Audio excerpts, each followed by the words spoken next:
Hello, students. Good morning to all of you.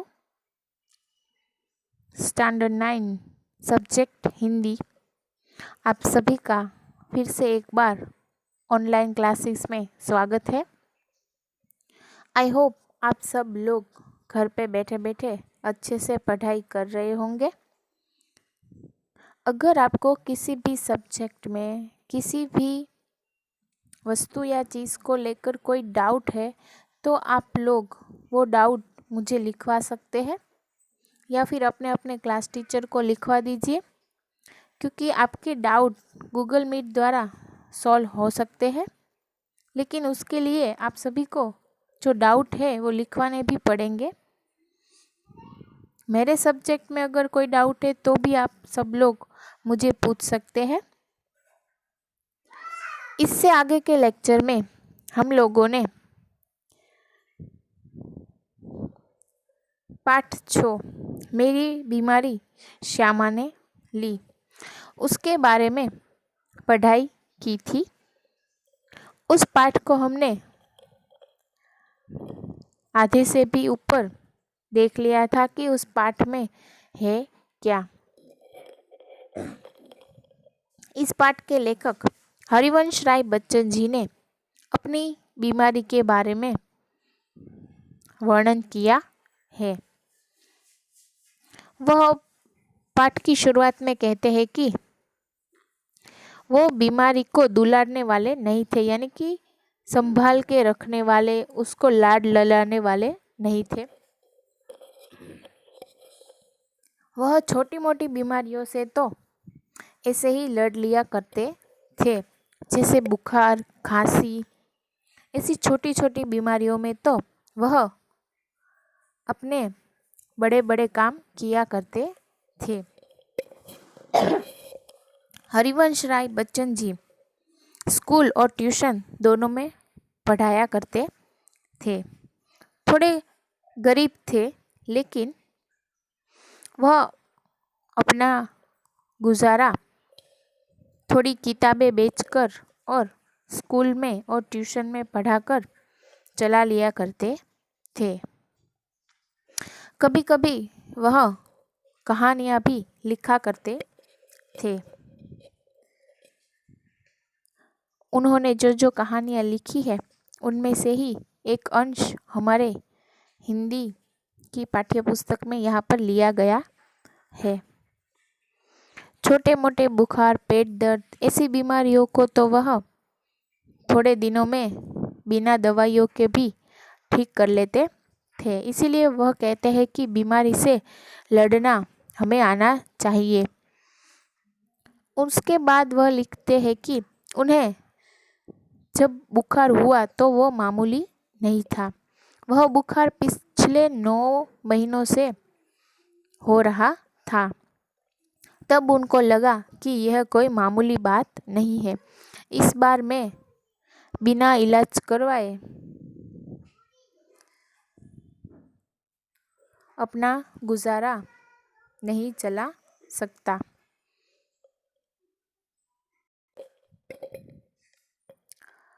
वह tuition में पढ़ाया जा करते थे, लेकिन स्कूल में भी वह दिन भर पढ़ाया करते थे। उन दिनों उनको दिन में नहीं लेकिन रात में 101 और 102 के बीच बुखार हो जाता था। उनकी कमजोरी दिन भर दिन बढ़ती जा रही थी। खांसी और होम्योपैथिक दवाइयाँ लेने पर भी उन्हें कोई असर मालूम नहीं पड़ा। लेकिन वह कहते हैं कि एलोपैथी का इलाज कराना उनके बस की बात नहीं है। जब उनकी पत्नी श्यामा ने बहुत कहा तब वह अपने पत्नी के कहने पर एलोपैथी का इलाज करने के लिए तैयार हो गए। उन्होंने डॉक्टर B.K. मुखर्जी के पास जाकर अपनी बीमारी का परीक्षण करवाया। फिर उनको मालूम पड़ा कि उन्हें तपेदिक यानी कि क्षय नाम का रोग हुआ है। इस रोग के आने पर मानो घर में सब हिल गए थे कि इतने भयानक रोग का इलाज कैसे कराएंगे। ऊपर से लेखक को जो कर्ज लिया हुआ था वह चुकाने का भी थोड़ा बहुत टेंशन होता था। अपनी पत्नी से कहते रहते थे कि अगर मैं ट्यूशन छोड़ दूँ, स्कूल छोड़ दूँ तो फिर तनख्वाह कहाँ से आएगी, घर का खर्चा कैसे चलेगा। शालिग्राम शालिग्राम उनके छोटे भाई का नाम है। वो मैंने आपको बताया था कि शालिग्राम की तनख्वाह से भी उनका घर चलता है। वह अपना घर कैसे चलाएगा, दो दो घर वह नहीं चला पाएगा। ऐसी महंगी महंगी दवाइयाँ जो क्षय के रोग की होती है वह भी कैसे लाएंगे। और उनकी जो किताबों की बिक्री होती थी वह भी अनियमित थी, इसलिए पैसे कहाँ से लाएंगे, यही बात लेखक को अंदर ही अंदर खाए जा रही थी। उनके पिताजी ने तो एक बार कह भी दिया कि अपने घर को बेचकर भी तुम्हारा इलाज करवाएंगे। ऐसा कहते ही उनके छोटे भाई को थोड़ा धक्का लगा, लेकिन फिर बड़े भाई के इलाज के लिए कुछ भी करना पड़े तो वह कर सकते हैं।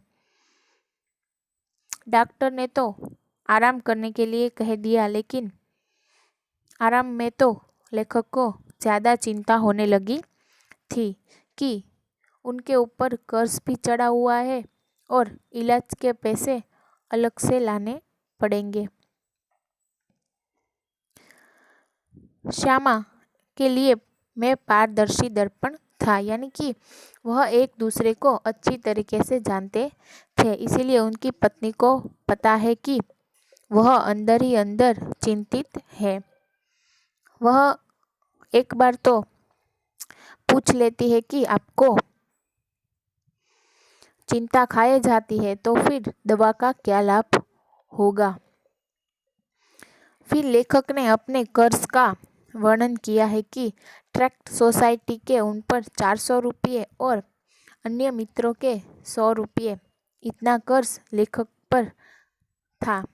आपको यह सुनकर हंसी आएगी कि 500 रुपये का कर्ज और लेखक इतना चिंतित क्यों थे, लेकिन उन समय के 500 रुपये भी बहुत बड़ी रकम मानी जाती है।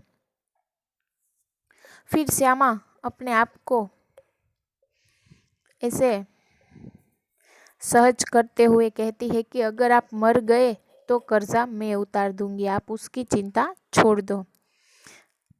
हमने यहाँ तक पाठ को देखा था, आगे देखते हैं कि लेखक उसका क्या उत्तर देते हैं। मैं सोचने लगा।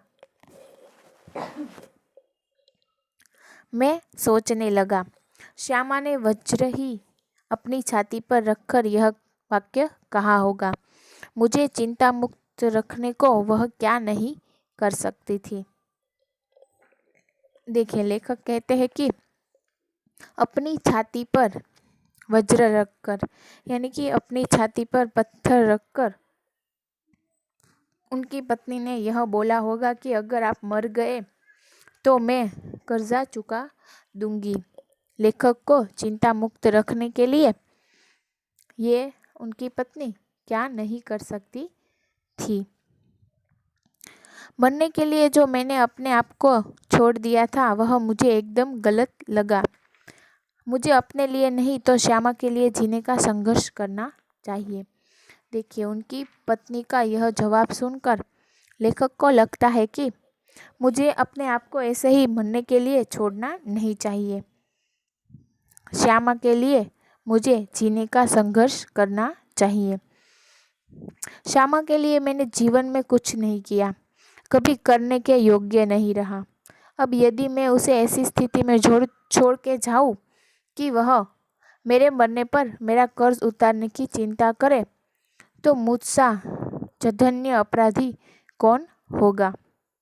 देखिए लेखक यह कहते हैं कि जिंदगी भर उन्होंने श्यामा के लिए कुछ नहीं किया, मैं उसके लिए कुछ करने के योग्य ही नहीं था, और ऐसी परिस्थिति में अगर मैं मर जाऊं तो जो कर्जा है वह भी श्यामा को चुकाना पड़ेगा। और जघन्य अपराधी, जघन्य यानी कि बहुत बुरा अपराधी मैं रहूंगा अपनी पत्नी का। नहीं, मैं श्यामा के लिए चिंताएं नहीं छोड़ जाऊंगा, जीने का रास्ता खोजूंगा, जीकर अपनी चिंताएं समाप्त करूंगा। एक रात जैसे मेरे कानों में किसी ने कहा, एक रास्ता अभी भी है। देखिए इतना सब सोचने के बाद लेखक को लगता है कि मैं उसके लिए चिंता छोड़कर नहीं जाऊंगा, अपने लिए जीने का रास्ता खोजूंगा। और उनको ऐसा लगा कि कोई उससे कह रहा है कि अभी भी जीने के लिए रास्ता बचा है। 15 दिन के इलाज में अपना बटुआ खाली हो गया था। मैं कदापि नहीं चाहता था कि पिताजी के घर को हाथ लगाए। अपनी वृद्धावस्था में शांति से बैठने को, चाहे उनको भूखे नंगे ही बैठना पड़े। देखिए कोई भी बच्चा है वह यह नहीं चाहेगा कि वृद्धावस्था में अपने पिताजी के घर को बेचकर अपना इलाज करवाना पड़े। उनकी वृद्धावस्था में तो हम लोगों को उनका सहारा बनना चाहिए, लेकिन लेखक को यही चिंता है कि मेरे इलाज के लिए मेरे पिताजी को वृद्धावस्था में भी शांति से बैठने को उनका घर नहीं रहेगा। मैं उससे उन्हें वंचित करने का कारण नहीं बनना चाहता, पर यही भी नियति का व्यंग है। देखिए लेखक तो यही चाहते हैं कि पिताजी उनका घर नहीं बेचे, जो एक आसरा उनके पास है वह लेखक छीनना नहीं चाहते थे, लेकिन उनकी बीमारी के कारण पिताजी को ऐसा करना पड़ा। यह भी उनके नसीब और उनकी नियति का व्यंग है कि मेरे माता पिता दोनों में से किसी को अपनी छत के नीचे अपनी अंतिम श्वासें छोड़ने का योग नहीं बना था। ना जाने राम कहाँ लागे माटी। देखिए लेखक कहते हैं कि जिस घर में उन्होंने इतने वर्ष गुजारे वहाँ पर शायद उन्हें अपनी अंतिम सांस लेने का और अंतिम श्वास छोड़ने का योग नहीं बना था, यानी कि यह उनके भाग्य में नहीं लिखा था।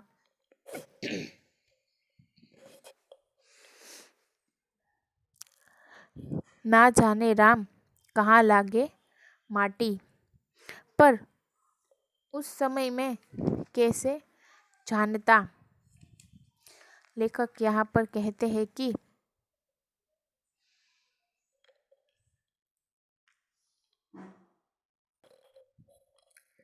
यह वाक्य ना जाने राम कहाँ लागे माटी, लेखक उस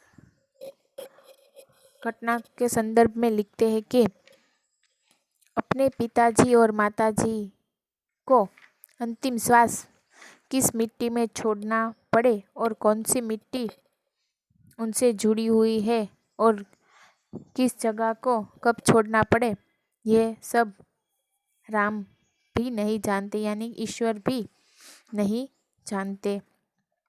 पर उस समय मैं कैसे जानता, और एक दिन मुझे वह रास्ता दिखाई दिया जिस पर अपने बल पर चलकर मैं अपनी चिंताएं समाप्त कर सकता था। देखिए लेखक को फिर एक रास्ता दिखाई देता है कि उन पर चलकर वे अपनी चिंताएं समाप्त कर सकते हैं। किसी के लिए, विशेषकर श्यामा के लिए, मैं कोई चिंताएं नहीं छोड़ूंगा। इस संकल्प ने मुझे दृष्टि भी दी बल भी दिया। देखिए, किसी के लिए तो ठीक है, लेकिन अपनी पत्नी श्यामा के लिए चिंता मुक्त जीवन छोड़ जाना, यही लेखक को लगता था कि उनके लिए मुझे कुछ ना कुछ तो करना पड़ेगा। और इसी संकल्प ने उन्हें दृष्टि भी दी और बल भी दिया, यानी कि आगे कुछ करने का रास्ता भी दिया और बल भी यानी कि हिम्मत भी दी। मैंने डॉक्टर बीके मुखर्जी के पास जाकर कहा, डॉक्टर साहब, आपका इलाज बहुत महंगा है। मेरे पास आपके इलाज के लिए पैसे नहीं। इसके पूर्व कि मैं कुछ और कहूँ या पूछूं, उन्होंने अपने बदनाम मुंहफट स्वभाव से कहा, पैसे नहीं है तो जाओ मरो। देखिए, डॉक्टर है, वह भी बिना पैसों के इलाज नहीं करते। लेखक ने कहा कि मेरे पास इतने पैसे नहीं है। तो लेखक की बात सुने बिना ही उन्होंने कहा कि पैसे नहीं है तो जाओ मरो। डॉक्टर के ऐसे जवाब को सुनकर लेखक आगे क्या करते हैं, देखते हैं। मुझे जीवन में चुनौती से ही बल मिलता है। वे यदि मुझे 100 बरस जीने का आशीर्वाद भी देते तो शायद जीने के लिए संघर्ष करने का मुझ में इतना बल न आता जितना मैंने उनके जाओ मरो शब्दों से संचय किया। देखिए, ऐसा जवाब सुनकर लेखक ने उस शब्दों को एक चुनौती के रूप में मान लिया कि उनकी रोग मुक्ति यानी कि उनका जो रोग है उसका इलाज करने के लिए उन्हें पैसे इकट्ठा करने ज़रूरी थे। लेकिन पैसे ना होने की वजह से जो डॉक्टर ने जवाब दिया कि जाओ मरो, तो यह बात उन्हें एक चुनौती जैसी लगी और लेखक को चुनौतियों का सामना करना अच्छा लगता था। इसीलिए उनके इन शब्दों ने लेखक के अंदर एक नया संचय यानी कि एक नई शुरुआत करने की शक्ति दी। संचय यानी कि एकत्र, किसी भी वस्तुओं को एकत्रित करना। लड़कपन में मेरे पड़ोसी बाबू मुक्ता प्रसाद ने लुई कुने के पानी के इलाज से मुझे परिचित कराया था। लड़कपन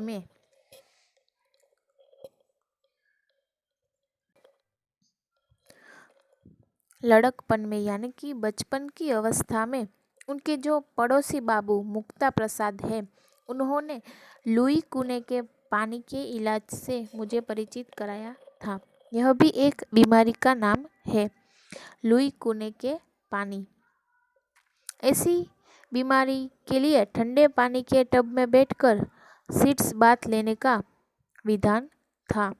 देखिए, ये जो लुई कुने के पानी नामक बीमारी है उसके इलाज में ठंडे पानी में बैठकर सीड्स बाथ यानी कि ठंडे पानी में बैठकर बाथ लेने का यह विधान था। एलोपैथी में क्षय के रोगों को दूध, घी, मक्खन, अंडा अधिक से अधिक दिया जाता था। कुने के इलाज में चिकना मना था। सिर्फ कच्ची सब्जियां, फल, भीगे चने, गेहूं आदि पर रहना था। न दवा पर कुछ खर्च, न खुराक पर कुछ खर्च। यही इलाज तो मेरी स्थिति के अनुकूल था और कामकाज साधारण किए जाना था। देखिए, ये जो लुई कुने का पानी, यह जो रोग था उनका इलाज घर पर ही हो सकता था और क्षय के रोग में एलोपैथिक दवाइयों में खर्चा करना और दूध, घी, मक्खन, अंडा ये सब खाने के लिए खर्चा अधिक से अधिक होता था। लेकिन कुने के इलाज में ये जो खर्च है वह ना के बराबर था। और कच्ची सब्जियां, फल, भीगे चने, गेहूं, ये सब खाने के बाद जो छोटा मोटा काम था वह भी किया जा सकता था। लेखक ने यही चिकित्सा की पद्धति अपनाई। एलोपैथिक को छोड़कर उन्होंने नेचुरोपैथिक इलाज को अपनाया, यानी कि प्राकृतिक घर पर ही जो थोड़े बहुत इलाज है उनको अपनाकर कोई दवाई का खर्च नहीं किया और कोई खुराक पर भी खर्च नहीं किया। यही बात उनके लिए अनुकूल थी और वह छोटा मोटा कामकाज भी कर लिया करते थे। मैंने बीके मुखर्जी का नुस्खा फाड़ डाला और कुने के अनुसार सिट्स बात आरंभ किया। देखिए, उन्होंने एलोपैथिक इलाज डॉक्टर बीके मुखर्जी के पास शुरू किया था। उनके नुस्खे को फाड़ किया और उसके अनुसार, यानी कि जो कुने है रोग, उसके अनुसार जो इलाज है वह उन्होंने घर पर ही शुरू कर दिया। सीट्स बात लेना शुरू किया, यानी कि ठंडे पानी के टब में बैठना शुरू कर दिया। तदनुसार खुराक आदि रखी, यानी कि इस इलाज के अनुसार जो छोटे मोटे खुराक थी, कच्ची सब्जियां, फल, भीगे हुए चने खाना, ये सब उन्होंने खाना शुरू कर दिया। स्कूल भी जाने लगा, केवल रात वाली ट्यूशन छोड़ दी। देखिए, थोड़े बहुत कामकाज में वह स्कूल भी जाने लगे, लेकिन उन्होंने जो रात को ट्यूशन देते थे वह छोड़ दी। उसका मुआवजा एक तरह से किताबों की बिक्री से मिल जाता था। मुआवजा यानी कि जो बदला होता है, उनके बदले जो उनकी आमदनी थी वह किताबों की बिक्री से मिल जाती थी। स्कूल भी जाने लगा, केवल रात वाली ट्यूशन छोड़ दी और उनके मुआवजे में किताब बेचकर पैसे कमा लेता था। श्यामा ने मेरा विरोध न किया। जीवन भर में जिस रास्ते पर भी चला उसने स्वस्ति पंथा कहा और मेरे पीछे चली। देखो, फिर से उनकी पत्नी ने इस बात पर उनका विरोध नहीं किया और लेखक ने हमेशा से जो रास्ता चुना उनके पीछे पीछे वह भी चल पड़ी। मेरी स्नान चिकित्सा के संबंध में भी वह प्रतिदिन अपनी सेवा सहयोग देती रही। सबसे अधिक अपने इच्छा बल से उसने मुझे अपने रास्ते पर न ठहरने दिया, न पीछे फिरने दिया। उनकी पत्नी का उनकी बीमारी की हालत में जो सेवा और जो भाव है वह अच्छी तरीके से प्रकट होता हुआ दिखाई दे रहा है कि वह लेखक ने जो रास्ता अपनाया है उन पर चल पड़ी और लेखक के हर काम में उनकी मदद करती और उनकी सेवा भी करती रहती थी। हर काम में उनको सहयोग देती रही। सबसे अधिक अपनी इच्छा बल से उसने मुझे अपने रास्ते पर न ठहरने दिया, न पीछे फिरने दिया। देखिए, सबसे अधिक लेखक ने जो रास्ता चुना उस पर कभी भी उनकी पत्नी ने रोक टोक नहीं की और कभी भी पीछे मुड़ने पर मजबूर नहीं किया।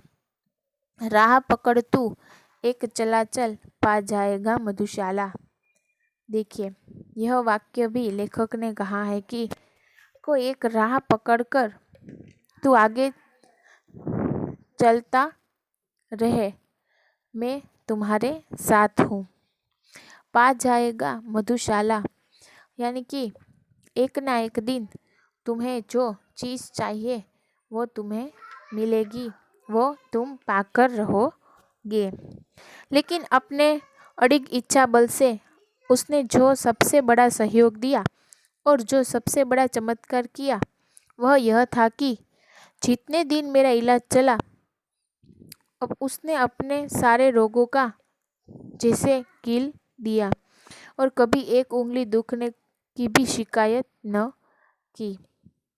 देखिए, एक और तरह से उनकी पत्नी ने उनको सहायता की कि जितने दिन लेखक का इलाज चला उतने दिन उन्होंने किसी भी बीमारी का या किसी दिन उंगली दुखी ऐसे भी शिकायत उसने लेखक से नहीं की। अपने सारे रोगों को, अपनी सारी बीमारियों को जैसे कील दिया, यानी कि किसी एक और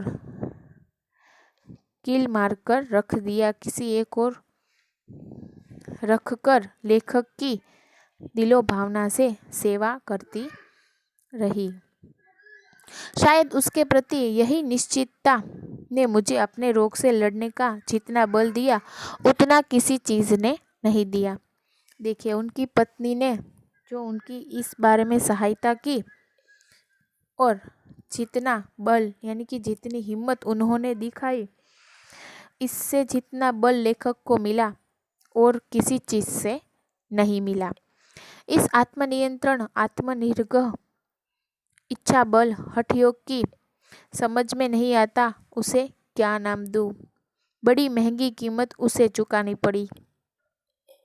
देखिए, लेखक की पत्नी ने उनका आत्मनियंत्रण, आत्मनिग्रह और जिस इच्छा बल से रोग मुक्त कराने के लिए जो सेवा की और जो अपना आत्मबल दिखाया, तो लेखक कहते हैं कि उसको मैं क्या नाम दूं ये मुझे समझ में नहीं आ रहा है।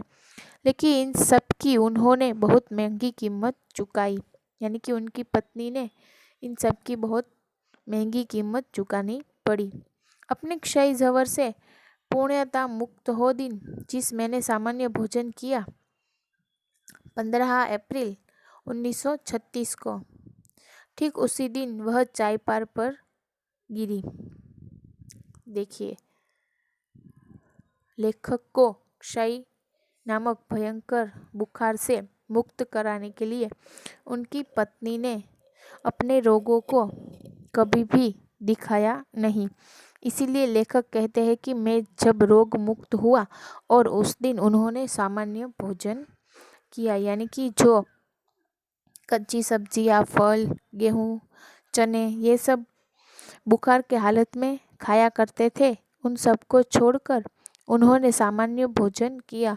उसकी तारीख भी यहाँ दी गई है कि 15 अप्रैल 1936 को लेखक ने अपनी बीमारी से पूर्णतः मुक्त होकर सामान्य भोजन किया। उसी दिन उनकी पत्नी चारपाई पर गिरी, फिर न उठी, यानी कि उनकी पत्नी चारपाई पर गिरी, यानी कि वह भी एक बीमारी में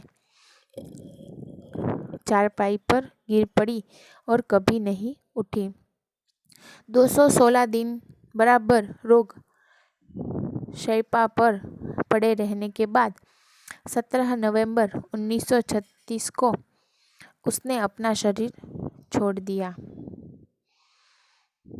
देखिए, लेखक के ठीक होने के बाद उनकी पत्नी बीमारी में पड़ी रही और उनका निधन हो गया। लेखक को लड़ना सिखा गई, लेकिन अपने शरीर से नहीं लड़ पाई। इसीलिए 17 नवंबर 1936 को उनका निधन हो गया। श्यामा के और अपने विवाहित जीवन के अंतिम 18 महीनों में मुझे और उसे दोनों को मौत के साथ संघर्ष करना पड़ा। मेरे संघर्ष में श्यामा ने अपनी इतनी आंतरिक मंगल कामना दी, इतना सहयोग दिया, अपनी इतनी सेवा दी, इतना अपने को दिया, इतना अपनी ओर से मुझे चिंता मुक्त रखने की मैं उसे संघर्ष में विजयी हुआ। पर उनके संघर्ष में बहुत मैंने अपनी शुभकामना दी, बहुत सहयोग दिया, बहुत सेवा दी, बहुत अपने को दिया, पर वह पराजित हो गई। संभवत एक मोचे की कमजोरी से वह मेरे विषय में मृत्यु की अंतिम सांसों तक चिंता विमुक्त नहीं हो सकी। देखिए, लेखक की पत्नी ने भी चिंता मुक्त होकर लेखक को तो रोग मुक्त करवा दिया, लेकिन उनकी बीमारियों में लेखक ने भी बहुत सहयोग दिया, सेवा की, लेकिन वह अपनी चिंताओं से विमुक्त नहीं हो सकी और उनकी कमजोरी के कारण श्यामा का निधन हो गया। तो इसी अंत के आधारित इस पाठ का शीर्षक बहुत उचित है कि मेरी बीमारी श्यामा ने ली। उनकी बीमारी को मिटाने के लिए उनकी पत्नी ने अपने सर बीमारी ले ली। इसके साथ यहाँ पर यह पाठ पूर्ण होता है। अगर आपको इसके बारे में कुछ भी समझ ना आए तो आप मुझे बता सकते हैं। इससे आगे के लेक्चर में हम लोग इसका स्वाध्याय एक बार समझ लेंगे। Thank you so much.